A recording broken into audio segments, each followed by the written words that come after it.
with him and to be like his best friend. And so, but he was not very nice to me, and I was in turn not very nice to him.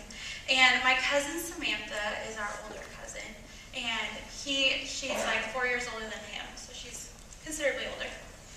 And when the two of them would get together, they would do things and like relentlessly like tease me and do things, funny things in hindsight. But one story, so imagine little Cabbage Patch Alley.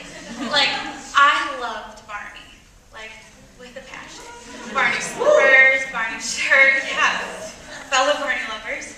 And I had this Barney doll, and it was like my prized possession as a 4 or 5 year old Allie, and loved it. And I remember one day, my cousin Samantha was over, and Colton and Sam came up, and they were like, "Hey, Allie, you want to be in the cool kids club?" And I was like, "I do." "Yes, please." They were like, "Well, you have to flush your Barney down the toilet." Imagine little Cabbage Patch Alley. She's like, oh, heartbroken. As much as I love Barney, I love this idea of being with them and being their friends so much more. It's like literally with like tears streaming down my face, I take my Barney doll, I walk into the bathroom, stick him in the toilet, and I flush. And this one I'm like bawling. Colton and Samantha think that that's hilarious, and they would take off like laughing or giggling, thinking it's so funny. I'm devastated, and my mom comes up and she comes in the bathroom and she's like, "Al, what are you doing?" I'm like, "Mom, I want to be in the cool kids club." She's like, "What do you mean?" I'm like, "They told me I had to flush Barney, so I did it, and they still won't let me play with them."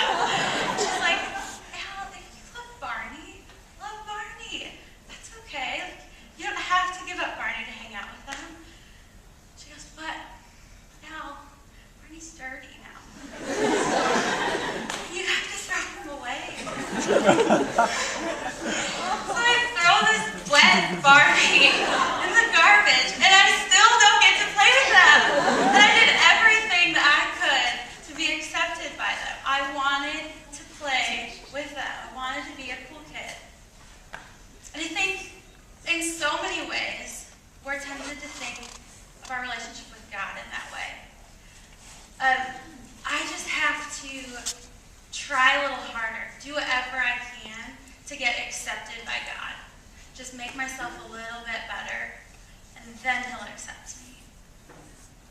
The reality is that God doesn't need anything, but yet He wants everything. God doesn't need anything, but He wants everything. So before I kind of unpack what I mean by that, I just want to pray to start us. So if you bow your heads with me. Father, I just come before you humbled to just be used by you. And I just pray that your words would be spoken tonight, not my own. That anything that is not from you would just be forgotten, and those things from you would just be written on our hearts and written on our minds, God. God, I just pray that you would give me a tender heart to lead where you're following, or to follow where you're leading me tonight. That we know you're here, and we pray that you would use this time to your glory. Pray these things in your Son's name. So God doesn't need anything, yet He wants everything. What do I mean by that? Let's start with just the first part of that. God doesn't need anything. Because you are accepted and loved by God, just as you are.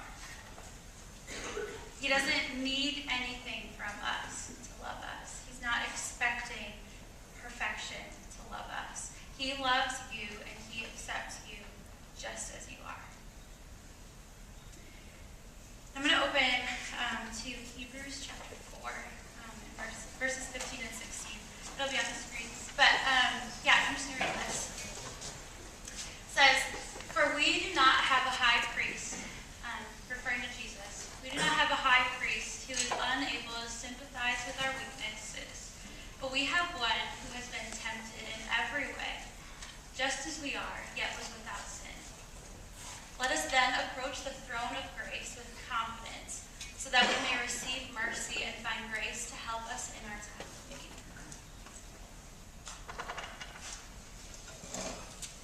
So, the first part, we have a God that can sympathize with our weaknesses. How can a God sympathize with us? This is a thought that I spent a lot of time thinking about, and I struggled with this idea until somebody in my freshman year kind of unpacked this idea. You see, God loves us. He created this world, and He created us with a purpose. But we, being humans, we're sinful. We're broken. And we broke this relationship with this perfect God, this almighty, holy God is up here, and we're down here as sinful humans. And God can have nothing to do with sin. He can't be in a relationship with us being sinful. So we're separated from God. And there's this reality that nothing we do can get to God, because if God can only interact with perfection, no matter who you are, the very best person that you can think of cannot interact with God. He cannot get to God on his own. But God wasn't satisfied with this separation, with this broken relationship. So God sent Jesus down to earth. Jesus is both fully man and he's fully God. And that's where this phrase comes from. Who is able to sympathize with our weaknesses. You see, Jesus was fully man. He was tempted like we're tempted. He was tried like we're tried. He can sympathize with us in our sinful nature. Yet, he was without sin, it says. So he experienced this temptation. And just like us, where we fall into those sins and we fall into that temptation, Jesus was fully God. So he was tempted, but he committed no sin. And the Bible tells us that the wages of sin is death, which is this spiritual separation. Someone has to die. And that's where Jesus went to the cross. Jesus died on this cross, paying the penalty for my sin and for your sin. This Jesus that was fully man and fully God. And he bridged that gap so that this relationship, this broken relationship, is restored through the cross. And it is only through Jesus that we can get to God, that we can have that relationship with God. Through Christ, and Christ alone, we are forgiven, we're made clean, and we're righteous. We can't make ourselves clean. We can't do anything to get to God. But Christ can. Christ did. And I think we try so hard. We believe so often that we can fix ourselves in this world. I think I struggle with this a lot. Try to fix myself. Try to be better. But the answer is not that to get to God. The answer is realizing that you are fully loved, you're fully known, and Christ is the only way. So, next slide. In Matthew 11, verses 28 and 29, Jesus is talking and he says, "Come to me, all who are weary and burdened, and I will give you rest. Take my yoke upon you and learn from me, for I am gentle and humble in heart, and you will find rest for your souls." Jesus is saying, come to me. Come to me just as you are. You can't get to me, so stop trying. It's not about you trying. Just come to me. Not you perfect one, you weary, you burdened, you sinful one. Come to me, and I will give you rest. Just as you are right now. One of my favorite examples in the Bible of how Jesus shows us how deeply he loves us comes from John chapter 8. It's a story where the teachers of the law and the Pharisees, they bring this woman to Jesus woman's caught in adultery. She's guilty. She has committed adultery, and she knows that. Jesus knows that. These Pharisees know that, and they're coming and they're kind of testing Jesus. And these leaders say, what do we do about it? The custom of this time was when a woman commits adultery, she's publicly stoned to death. And they come to him and they say, brings us to this. And it says, when they kept on questioning him, he straightened up and said to them, if any one of you is without sin, let him be the first to throw a stone at her. Again, he stooped down and he wrote on the ground. And at this, those who heard began to go away one at a time, the older ones first, until only Jesus was left with the woman still standing there.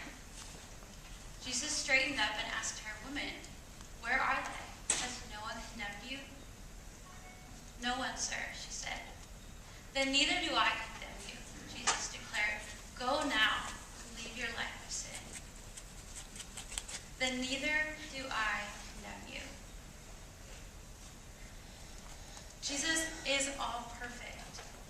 He's the only perfect one. And this is a woman who is sinful and broken. Jesus doesn't say, oh, you're dirty, go fix yourself. He doesn't throw a stone. He says, I don't condemn you. I don't judge you. I love you. I care about you. I don't judge you. But I think another really important part that we can miss is this last thing he says. He says, go now and leave your life of sin. Jesus says, I love you, I care about you, I don't judge you. But he also says, but turn from that. Turn from this sin. Turn from this temptation. Leave that. Come to me, all who are burdened. Come to me. I think we all have things in our lives that make us feel like this shame and this guilt. We all have those things in our life that we think, if anyone saw this, if anyone knew that I felt this way, that I said this, that I did this, well, I would just die. Like, I couldn't take it. We all have those things in our lives. But I want you to think for a minute. Think of those things, those sinful things that you do. I want you to think about, what does God think of you, knowing that you do those things? Do you think those things? What does God think of you? Myself, I'm tempted to think that God's mind works like my mind. That God's like, oh, Elle, again? Like, again? Really? You did it again? Like, are you ever going to get it? Are you ever going to learn? That's what my mind is tempted to think. But the truth is, if we look at John 8, we look at Jesus by his example. Jesus says, I don't judge you. Just come to me. Just come here. Come to me, all who are weary and burdened. Look to me. I want you. Regardless of what sin and what dirt that you think is in your life, Jesus wants you desperately. He wants you to turn from your sin and just come with him. Come follow him. And the second thing that I want to talk about is the second half of that phrase. That God doesn't need anything, and yet he wants everything. God doesn't need us to be perfect to come to him, but yet he wants everything. Matthew 22, verses 35 to 38 say this. One of them, an expert in the law, tested him with this question. Teacher, Jesus, teacher, which is the greatest commandment in all the law? Jesus replied, love the Lord your God with all your heart, with all your soul, and with all your mind. This is the first and the greatest commandment. Jesus doesn't need anything from us. He He doesn't need us to be someone or something or be better to accept us. But he wants all of us. All your heart, all your mind, all your soul. He wants you to love him. Come to me, child. Love me with all that you are. Love me with all your heart. And by loving him with all your heart, with all your mind, with all your soul, he's going to teach you. And those sins that you feel like, oh, I can't believe I did that again. I can't believe I stopped that way again. By loving him with all your heart, with all your mind, with all your soul, you're going to be able to change. Those things, those sins, those temptations are going to be better and easier to overcome. But it's not fix yourself, be accepted. It's come to him, love him, and those things will change.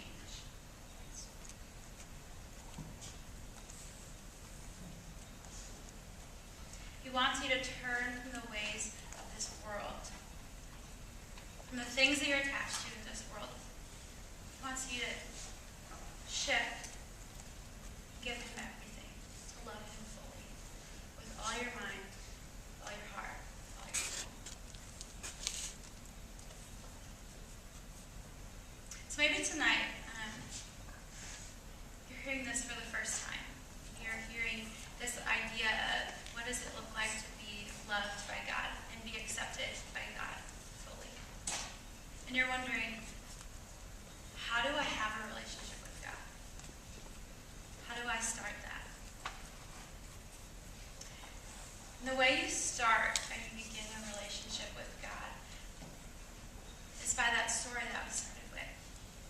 It's by believing that you are so loved and you are created by God with a purpose. And it's about acknowledging that you are broken and you are sinful and there is absolutely nothing that you can do to get to God on your own. There is nothing. It's about knowing that you deserve death because we're told the wages of sin is death. But it's about believing that God loved you so much that he sent his son to earth who lived this perfect life. And he died on this cross. And he paid that penalty for you and for me. And you are wiped clean. You are loved and wiped clean. And you have a relationship with God through Jesus Christ.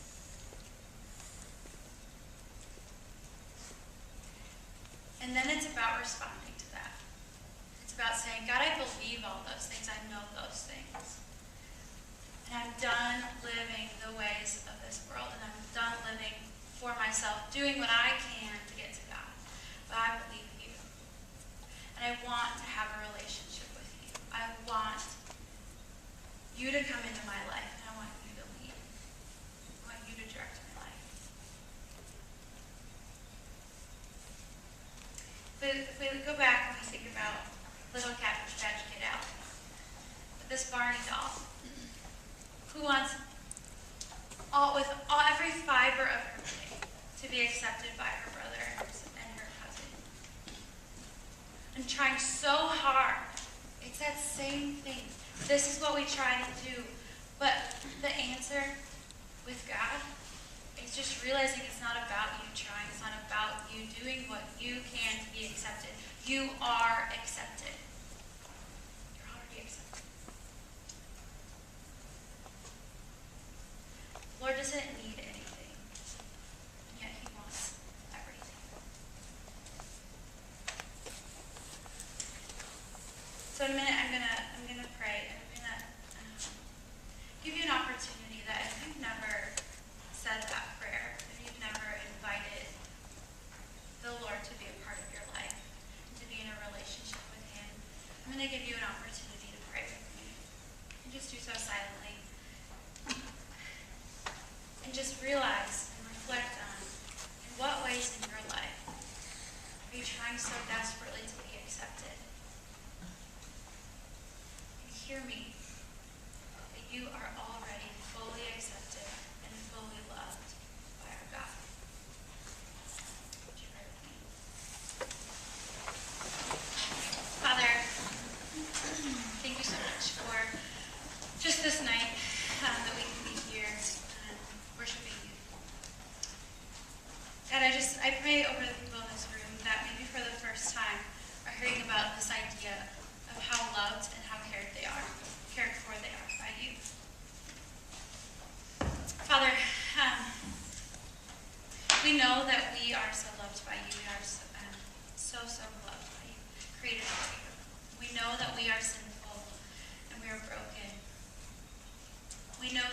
sent your son, Jesus, to this earth.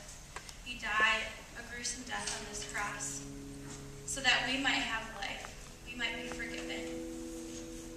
God, we just pray that you would come into our lives, that you would lead us, you would make us the kind of people that you want us to be, that we would trust fully in you and your promises. Maybe for the first time tonight, we believe you, God. I pray that you would go before us the rest of this night, that these would be thoughts that you've written on our hearts and on our minds, things that we would remember, that the gospel would saturate our souls deeply. Pray all these things in your son's name.